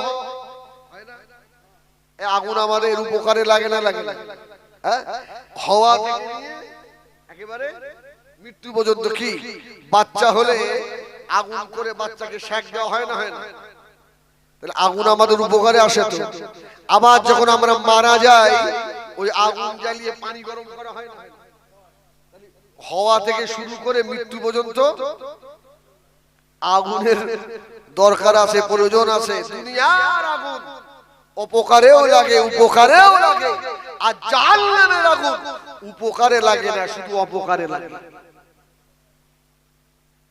জাহান্নামের আগুন উপকারে আসে না, শুধু অপকারে লাগে। এই জন্য যারা আল্লাহওয়ালা মানুষ এরা বেশি বেশি ইবাদত করতেন এবং এদের ইবাদতের একটা হিসাবের তালিকাতে, যেমন সারাদিন দোকান চালিয়ে সন্ধ্যাবেলা একটা হিসাব হয় না, রাত্রে দোকান বন্ধ করে সবাই হিসাব করেন না যে আজকে কত লাভ হলো কত লস হলো, একটা হিসাব হয় না। চার ইমামের বড় ইমামে আযম হযরত আবু হানিফা রাহমাতুল্লাহ আলাইহি সারা দিন বাদে সন্ধ্যার সময় হযরত ইমামে আযম আবু হানিফা রাহমাতুল্লাহ আলাইহি ডায়েরি ছিল দিনে কত রাকাত নামাজ পড়তেন, কত পারা আল্লাহর কোরআন তেলাওয়াত করতেন। ইমামে আযম আবু হানিফা হিসাব করতেন। ও মুরব্বিয়ানেরা, আমাদের তো হিসাব নাই, সুন্নাত কেটে উড়িয়ে দিই, কত নামাজ কাজা করে দিয়েছি বাবা। ওই জাহান্নামের আগুনের ভয় করে দ্বিতীয় খলিফা হযরত আমিরুল মুমিনিন খলিফাতুল মুসলিমিন হযরত ওমর ফারুক রাদিয়াল্লাহু তাআলা আনহু যেদিন ইন্তেকাল হয়ে গেলেন, হুজুর শাহাদাত বরণ করলেন। এই ঠিক তো রাখি, উমারকে নামাজি অবস্থায় শহীদ করা হয়েছে। আরে আমি উমারের শাহাদাতের ঘটনা বলবো না, আপনাদের মুখস্থ। আর যেটা বলবো এটা অনেকেরই জানা নেই, জোরে বলুন সুবহানাল্লাহ। উমার রাদিয়াল্লাহু তাআলা শাহাদাতের পরে উমারকে যারা গোসল দিয়েছিলেন, গোসল আল্লাহু আকবার বলে, যারা গোসল দিয়েছে ওরা দেখছে উমারের পিঠে সব চাবুকের দাগ। উমারের পিঠে চাবুকের দাগ, সব বড় বড় চাবুকের দাগ। হুজুরের গোসল দেওয়া হয়ে গেল, দাফন হয়ে গেল। যারা গোসল দিয়েছিলেন ওরা এসে ওমর রাদিয়াল্লাহু তাআলা বিবিকে ধরলেন, আম্মা জান হুজুরের গায়ে চাবুকের দাগ কেন? আরে যে ওমরের নাম করলে বাঘ ছাগল এক ঘাটে পানি খায়, আর সেই মানুষের গায়ে চাবুকের দাগ। হুজুরের শহীদের আগে কেউ কি চাবুক দিয়ে হুজুরকে মেরেছিল, প্রহার করেছিল? হযরত ওমরের বিবি ঝনঝন করে কেঁদেছিলেন। ও আল্লাহর নবীর সাহাবীরা, শুনে রেখে দাও, আমার স্বামীকে কেউ মানে না গো, আমার স্বামীকে দেখলে শয়তানও ভয় করে। যারা ওমরকে গোসল দিয়েছিলেন ওরা এসে বলল, আম্মা জান তাহলে হুজুরের পিঠে চাবুকের দাগ কেন দেখলাম? ওই সময় ওমরের বিবি ঝরঝর ঝরঝর করে কেঁদেছিলেন। এ নবী পাকের সাহাবীরা, শুনে রেখে দাও, আমার স্বামী ওমরকে কেউ মানে না। আমি দেখেছি আমার স্বামী ওমর সারা রাত দাঁড়িয়ে দাঁড়িয়ে আল্লাহ পাকের ইবাদতে মশগুল হয়ে থাকতেন। আমার স্বামী ওমরের সারা রাত ইবাদতের পরে হযরত ওমরের ইবাদতের হিসাবের একটা ডায়েরি ছিল। সুবহানাল্লাহ, হিসাবের ডায়েরি। আজকে সারা দিনে কত পারা কোরআন শরীফ পড়লাম, কত রাকাত নামাজ হলো। হযরত ওমরের বিবি বলেন, যেদিন আমার স্বামীর কোরআন তেলাওয়াত কম হয়ে যেত, যেদিন আমার স্বামীর নামাজ কি কম হয়ে যেত, আমি ওই দিনে দেখতাম হযরত ওমর ঘরের ভিতরে গিয়ে দরজা জানালা বন্ধ করে দিয়ে হযরত ওমরের লাল চাবুক ছিল নিজের শরীরের উপরে সাপ করে মারতেন, আর লাফালাফি করতে, আর বলতেন, এই ওমরের শরীর আজকে তোর কোরআন তেলাওয়াত কবুল কেন বল? দুনিয়ার আগুন তোর সহ্য করার ক্ষমতা নাই। এ হযরত ওমর রে, তুই কি জাহান্নামের আগুন সইতে পারবি? হযরত ওমরের বিবি হাও হাও করে কাঁদে আর বলে, স্বামী আমার নিজের চাবুক দিয়ে নিজের গায়ে আঘাত করতে আর জমিনে পড়ে লুটুবাটি খেতে আর বলতেন আল্লাহ আমি উমরের আজকে কোরআন তেলাওয়াত কমে চললো আল্লাহ আমি উমারকে জাহান্নামী করে দিও না আল্লাহ আমি উমার সহ্য করতে পারবো না। এই আইনারপুরের সোনারা, এতগুলো আইনারপুরের মানুষ আমরা হুজুর সাহেব পীর সাহেব যত আছি আমাদের কারো কাছে জান্নাতের কোনো সার্টিফিকেট আছে নাকি? উমারের কাছে ছিল না? ছিল না? উমারের কাছে জান্নাতের সার্টিফিকেট, তথাপিও চাবুক মারে। উমারের বিবি ঘোমটা দিয়ে বলে আর চোখে পানিতে বুক ভেসে যায়। উমারের বিবি বলে স্বামী আমার শাহাদাতের একদিন আগে নিজের শরীরের উপরে চাবুক দিয়ে এত মার মেরেছে আর আমার স্বামী উমারের ঘর থেকে বার হওয়ার ক্ষমতা ছিল না। ঘরের মধ্যে শুয়ে পড়ে শুধু চিল্লাতো আল্লাহ জাহান্নামের আযাব আমি উমার সহ্য করতে পারবো না আল্লাহ, জাহান্নামের আগুন সহ্য করতে পারবো না আল্লাহ। ও হযরতে আল্লাহ নবী সাহাবীরা আমার স্বামী উমার ঘরের ভিতর থেকে হাওয়া দিয়ে বার হতে নিজের শরীরের চামড়া কেটে নিজের চাবুকের আঘাতে জল করে রক্ত ঝরে যেত। সুবহানাল্লাহ বলে। দুনিয়াতে যা সার্টিফিকেট আছে, দুনিয়াতে যে মানুষটাকে আল্লাহ নবী বলেছিলেন আমার আবু বকর ফিল জান্নাহ, আমার ওমর ফিল জান্নাহ, আমার আলী ফিল উসমান ফিল জান্নাহ, আমার আলী ফিল জান্নাহ, আমার তালহা ফিল জান্নাহ, আমার সুমাইর ফিল জান্নাহ, আব্দুর রহমান ইবনে আউফ ফিল জান্নাহ, সাদ ইবনে আবি ওয়াক্কাস ফিল জান্নাহ। এইভাবে আল্লাহ নবী 10 জনকে জান্নাতের সার্টিফিকেট দিয়েছিলেন। তার মধ্যে দ্বিতীয় নম্বরে হযরত উমর।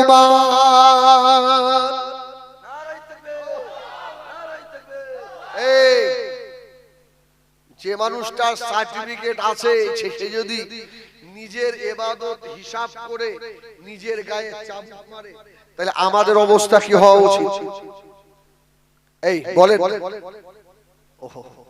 আমার মনে হয় যে সব মুসলমানগুলো ফজরের নামাজ কাজা করে ঘুমায়, এদের থেকে কুত্তা ভালো।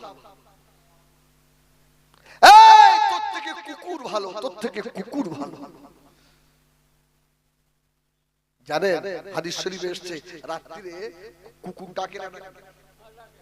আপনাদের দিকে আসে কুকুর? কুকুর ডাকে না? আমি না দেখে কথা বলছি না। একজন আল্লাহর ওলিকে জিজ্ঞাসা করে হুজুর এই রাত্রিরে কুকুর মূল্যবান কথা বলছে। আমি কেন বললাম যারা ফজরের নামাজ কাজা করে এরা কুত্তার থেকে নিকৃষ্ট। হু করে কেন ডাকে? একজন আল্লাহর ওলি বলছে এর ব্যাখ্যা হলো গভীর রাতে আল্লাহ পাক তো প্রথম আসমানে নেমে আসে। আসে না? আল্লাহ তার রহমতের হাত দুটো বাড়িয়ে দেয় না? আয় আমার বান্দা আয়, সব ঘুমিয়ে আছিস। ওই সময় কুকুর ওর ভাষায় ডেকে ডেকে বলে হারে হতভাগা মানুষ, যে সময় আল্লাহ তোদেরকে দেবেন, আল্লাহ তোদেরকে ডাকে, সে সময় তোরা ঘুমিয়ে আছিস। কুকুর আল্লাহর বান্দাদেরকে ডেকে জাগিয়ে দেয়। ওর জোরে বলুন সুবহানাল্লাহ। একটা কুকুর সে গভীর রাতে উঠে আল্লাহর বান্দাদেরকে তার ভাষা দিয়ে ডেকে ডেকে জাগায়। ওর আল্লাহ নিয়ামত দেবে বলে তোর জন্য বসে আছে আর তোরা আরামের ঘুমে ঘুমিয়ে আছিস। আমি তাহলে বলবো না যে আমাদের থেকে কুকুর কুত্তা ভালো না? যে কুত্তা আমাদেরকে ইবাদতের জন্য জাগিয়ে দেয় আর আমার মতো কুত্তা ফজরের নামাজ না পড়ে আমি পশুর মতো জানোয়ারের মতো ঘুমাই, তাহলে আমার সঙ্গে কুত্তার পার্থক্য কি আছে? এই ঠিক না ভুল বলে? ফজরের নামাজ যারা কাজা করে এরা আমার মনে হয় মানুষের মধ্যে পড়ে না। অনেক মৌলভী সাহেবের কাজা হয় না? আরে আমারও কাজা হয়। আমি যে খুব লম্বা লম্বা বাটলিং দিচ্ছি, আমি যে সুফি সাহেব তা নয় বলো। হ্যাঁ, খোদার কসম আমি অনেক জলসায় বলি, মাঝে মধ্যে আমি না গাড়ির মধ্যে বসে বসে একা একা কাঁদি, জানেন, একা একা অঝরে কাঁদি। কেন বলেন? আজকে এখানে হায়দারপুরে অস করতে এসেছি, অস করে নেমে যাবো, এরা ভালো খাওয়াবে না? এই টাকা দেবে না? দেবে না? ভালো টাকাও দেবে, ভালো খাওয়াবে, আবার তকবীর দিয়ে আবার গাড়িতে তুলে দেবে। হুজুর চলে যাবে। বাড়ি গিয়ে হুজুর ওই যে শোবে, আবার সে বেলা 10টা ফজরের নামাজ। মাঝে মধ্যে আমারও কাজা হয়, তাই বলবো একা, আল্লাহ সাক্ষী রয়েছেন, আমি একা বসে বসে কাঁদি আর নিজেকে নিজে বলি, হেজবুল্লাহ রে, আল্লাহ তো বলেছে তুমি যেটা আমল করতে পারো না সেটা পরকে উপদেশ দিও না। আল্লাহ আমি তো সব আমল করতে পারি না, আল্লাহ তুমি যদি হাসরের ময়দানে হেজবুল্লাহকে ধরে বলো তুই যা ওয়াজ করেছিস সব তোর আমল ছিল না, আল্লাহ আমার আর কোনো পার পাওয়ার লাইন নেই, আল্লাহ তুমি ক্ষমা করে দাও। তবে আশা রেখেছি লা তাকনাতু মির রাহমাতিল্লাহ, তোমার রহমত থেকে তো বঞ্চিত হইনি আল্লাহ, তোমার রহমতের ভিতরে আছি। শুধু তাই নয়, এটা বলে নিজের মনটাকে সান্ত্বনা দিই যে আল্লাহ যত সভা করি আমার সবার মধ্যে থেকে একজন দুজন করে হলেও তো যদি নামাজি হয় তো এদের ওসিলায় তুমি কি আমাকে ক্ষমা করতে পারবে? আমার দিনদার ইমানদার ভাইরা, সোনা মানিকেরা, ও জওয়ানেরা, যুবকেরা, কান খাড়া করে শুনে না বাবা, আমার আপনার নবী, দয়া নবী, নূর নবী, ওই কঠিন জাহান্নাম থেকে উম্মতকে বাঁচানোর জন্য আল্লাহ নবী হায়রান পেরেশান হয়ে থাকবে। এ নবীর উম্মতেরা, ওই নবীকে আমি আপনি কি দিয়েছি বলেন? আল্লাহ নবীর আল্লাহ মর্যাদা এত বাড়িয়ে দিয়েছেন, আম্মা জান হযরত আয়েশা সিদ্দিকা রাদিয়াল্লাহু তাআলা আনহা আল্লাহ নবীর কাছে গিয়ে হাজির হলেন, ইয়া রাসূলুল্লাহ, ইয়া হাবিবাল্লাহ, আমি আয়েশার জন্য দোয়া করুন। আল্লাহ নবী দোয়া করলেন, আল্লাহুম্মা গফির লি আয়েশা, আল্লাহ আমার আয়েশাকে ক্ষমা করে দাও। আল্লাহ আমাদের আয়েশা শুনে খুব খুশি হলেন যে আমার নবী আমার জন্য দোয়া করেছে। রাসূল বললেন, আয়েশা শুধু তোমার জন্য নয়, আমার সব বিবিদের জন্য আমি দোয়া করি। জোরে বলুন সুবহানাল্লাহ। এই আয়েশা, আমার বিবিদের জন্য এক এক দিন আমি রাসূলুল্লাহ নির্ধারিত করে রেখেছি, ওই দিনগুলোতে করি। আর খুশির সংবাদ শুনবে, আমার উম্মতের জন্য আমার কোনো দিন নির্দিষ্ট করা নেই। জোরে বলুন সুবহানাল্লাহ। আমার উম্মতের কথা মনে হলেই আমি আল্লাহর দরবারে সিজদায় পড়ে যাই, আমার চোখের পানি বুক ভেসে যায়। জোরে বলুন সুবহানাল্লাহ। সেই নবীর জন্য জীবনে কতটা চোখের পানি দিয়েছে। আল্লাহ নবী দিন ও দুনিয়ার বাদশা হাবিবুল্লাহ জনাবে মুহাম্মদুর রাসূলুল্লাহ সাল্লাল্লাহু আলাইহি ওয়াসাল্লাম কে মক্কার বেদিনীরা ছেড়ে দেয়নি বাবা। আমি জলসার শুরুতে বলেছিলাম আজকে আখিরি 4 সোমবার পার হয়ে গেল। একটু বলবো আখিরি 4 সোমবার কেন না? আপনি বলবেন হুজুর আপনি শুরু করলেন 4 সোমবার দিয়ে, আর তো নবী দিবসের ওয়াজ করে নেমে চলে গেলেন। ওইজন্য আখিরি 4 সোমবারটা কেন হলো? আর অল্প সময় তো বলবো ইনশাআল্লাহ। একটু তাকবীর দেন না, নারায়ে তাকবীর। আরে জোরে দাও না, নারায়ে তাকবীর, নারায়ে তাকবীর, নারায়ে তাকবীর।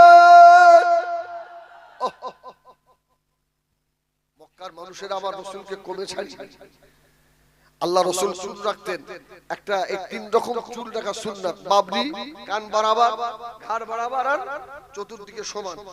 এখন দেখেছেন মাদ্রাসার ছাত্রগুলোর অবস্থা, এই দেখেছেন আপনাদের মাদ্রাসার ছাত্রগুলো সব ভালো, এদের চুল সামনে মনে হয় সব বড় বড় থাকে না,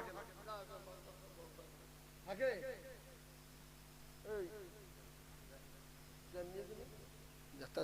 তুই আজকে বেঁচে গেছিস। আমার সোনামানি না, বাচ্চা মানুষ তো ওগুলো শিক্ষকদের খেয়াল রাখা দরকার, কি ওরা তো ভুল করবেই, হ্যাঁ এখান থেকে সুন্নত শিক্ষা নেবে। অতএব অনেক অনেক জায়গায় দেখেছি ছাত্রদের টুপি মাথায় দিয়ে থাকে তো ওর মাল ধরা যায় না, সামনে এত বড় বড় চুল, হ্যাঁ আর পেছন দিকে সব ফাঁকা। এটা সুন্নত নয়, এটা শয়তানি কাজ। হ্যাঁ সুন্নত দেখবেন চতুর্দিকে নাই বাবরি রাখে। তোমার রাসূলের বড় বড় চুল ছিল, রাসূলুল্লাহ চিরুনি দিয়ে মাথা আছড়াতেন। এই যাদের দাড়ি আছে, দাড়ি দাড়ি মাশাআল্লাহ সব তো দাড়িওয়ালা মানুষ, দাড়িতে সাবান টাবান দেন তো? আরে দাড়িকে যত্ন করবেন, পকেটে একটা ছোট্ট চিরুনি রাখবেন। আমার রাসূল সব সময় চুল বিনাশ করতেন, সুন্দর করে রাসূলুল্লাহ রাখতেন। আমার রাসূলের দাড়ি মোবারকে রাসূলুল্লাহ সব সময় চিরুনি দিয়ে ভালো করে আঁচড়ে দাড়ি সুন্দর করে রাখতেন। জোরে বলুন সুবহানাল্লাহ।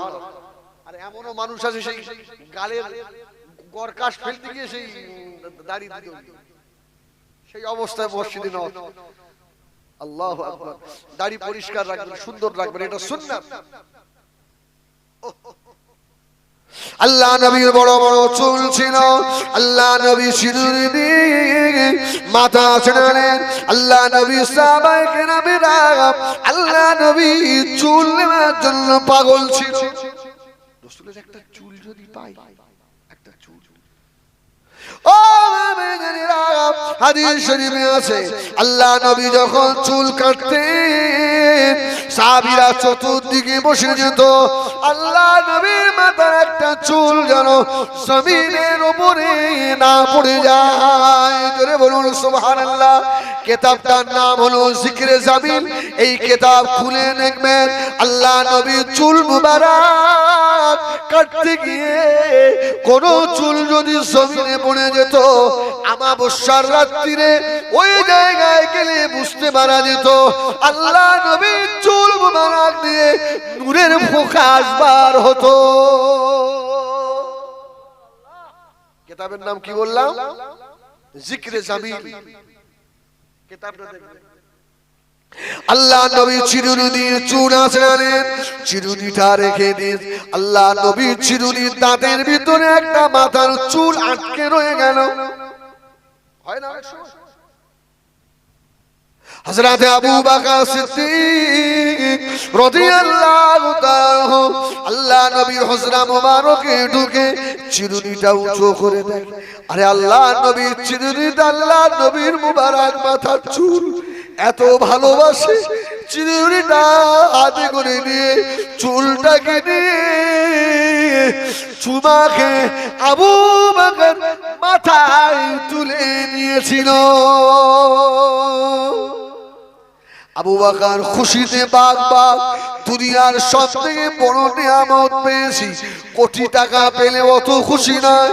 হযরত আবু বকর সিদ্দিক রাদিয়াল্লাহু তাআলা আল্লাহ নবীর চুলটাকে মাথায় করে নিয়ে দরুদ পড়তে পড়তে ছুটে ছুটে গিয়ে আম্মা জান হযরত আয়েশা সিদ্দিকা রাদিয়াল্লাহু তাআলা মায়ের কাছে গিয়ে বললেন, আয়েশার মা, আল্লাহ পাক আজকে বড় নিয়ামতের হকদার করেছে। জোরে বলুন সুবহানাল্লাহ।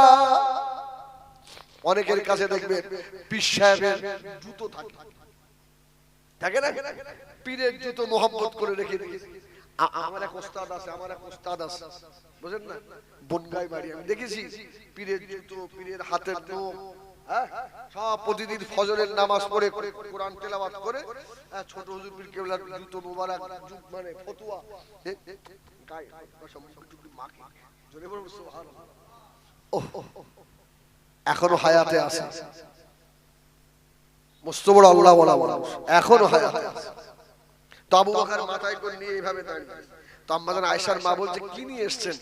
বলছে দুনিয়ার সবথেকে বড় নিয়ামত। জোরে বলুন সুবহানাল্লাহ। তার মানে বলছে আয়েশার মা, এই দেখো আল্লাহ রাসূলের মুবারক মাথার একটা চুল নিয়ে এসেছি। জোরে বলুন সুবহানাল্লাহ। আবু বকরের স্ত্রীও কেমন লাভ দিয়ে পড়ে গেল, ও আয়েশার আব্বা জান তাড়াতাড়ি করে চুল মুবারকটা দেন। আল্লাহ নবীর চুল মুবারক হযরত আবু বকর সিদ্দিক রাদিয়াল্লাহু তাআলা আম্মাজান আয়েশার হাতে আম্মাজান আয়েশার মায়ের হাতে দিলেন।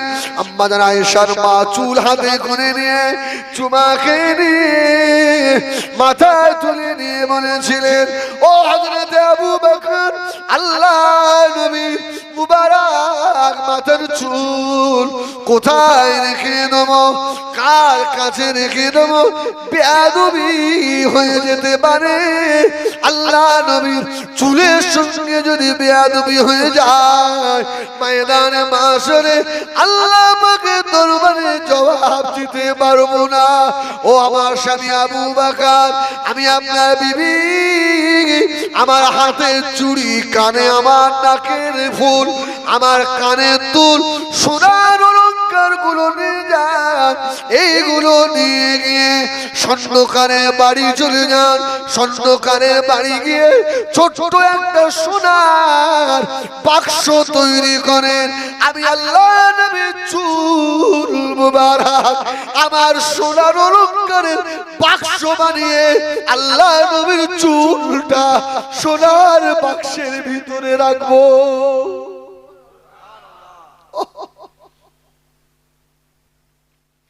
আবু বকর সিদ্দিক বিবির হাতে চুড়ি, কানের দুল, নাকের ফুল, সোনার গরু নিয়ে গিয়ে স্বর্ণকারের কাছ থেকে একটা ছোট্ট একটা বাক্স তৈরি করলেন। ওই বাক্স নিয়ে আল্লাহ নবীর চুল মুবারকটা রেখে নিয়ে ঘরের উঁচু জায়গায় রেখে দিয়েছে। ওই ঘরে কেউ থাকে না বাবা। হযরত আবু বকর বলেন, গভীর রাত্রে আমি দেখি ওই ঘরের ভিতরে যেন কারা বসে বসে আল্লাহ পাকের কোরআন তেলাওয়াত করছে। জোরে বলুন সুবহান। বসে বসে কোরআন। আবু বকর বলছে, ঘরে তো কেউ নেই। আরে ওই ঘরে শুধু রাসূলুল্লাহ শের মুবারক, মাথা মুবারকের চুল মুবারক রয়েছে, আর তো কেউ নেই। আবু বকর বলছে, আমি পরের দিনে আবার একই দেখলাম। এইভাবে দেখছি, একদিন দেখছি ওই ঘরের চতুর্পাশে যেন কারা তপ করছে। জোরে বলুন সুবহানাল্লাহ ওয়া বিহামদিহি। শুধু রাসূলুল্লাহ চুলের ইজ্জত দেখেন, তাহলে আমার মুস্তাফার ইজ্জত কত? সেই নবীর শানে একটু মহব্বতে দাঁড়িয়ে সালাম দেবেন, ইয়া নবী সালাম আলাইকা, সেখানেও বাধা দেয় না, দেয় না। কারণ বক্তব্য নেবেন না। আব্দুল হক মুহাদ্দিস দেহলভী থেকেও এরা বড় আলেম নয়। আব্দুল হক মুহাদ্দিস দেহলভী থেকেও আমার মতো হিজবুল্লাহ তো জুতো টানারও ক্ষমতা রাখে না, ঠিক কি না? আব্দুল হক মুহাদ্দিস দেহলভী রাহমাতুল্লাহ আলাইহি বললেন, আমি সমস্ত ইবাদতের পরে আমার নবীর দরবারে আমি সালাম পাঠাই। জোরে বলুন সুবহানাল্লাহ। এ তাকবীর দাও, নারায়ে তাকবীর, নারায়ে তাকবীর। জনাব ভাই সাহেব হুজুর কিবলা, জনাব ভাই সাহেব হুজুর কিবলা, আওলাদ মুজাদ্দিদুজ জামান, আহলুস সুন্নাত ওয়াল জামাআহ, নারায়ে তাকবীর। আপনারা খুশি না বেজার? এই ভাই এসে খুশি নাই? আমার জুনায়েদ ভাই আলহামদুলিল্লাহ, দেখেন একদম ঠিক একদম রাইট সময়। যাই হোক, যারা আমিও ঘোষণা করছি, যারা এখনো বাইরে রয়েছেন, হুজুর কিবলা এসে গেছেন, সব এসে ভিতরে এসে জলসা মাহফিলের ভিতরে বসেন। আমি যেটা বলছিলাম, এই আমাদেরকে খেয়াল করেন। অসুবিধা হচ্ছে আপনাদের? হ্যাঁ, অসুবিধা নেই তো বাপ? আলহামদুলিল্লাহ। হযরত আবু বকর রাদিয়াল্লাহু তাআলা আনহু, আল্লাহ নবী মদিনার মসজিদে নববী শরীফে বসা হযরত আবু বকর কে আল্লাহ নবীর সম্মুখে গিয়ে বসলেন।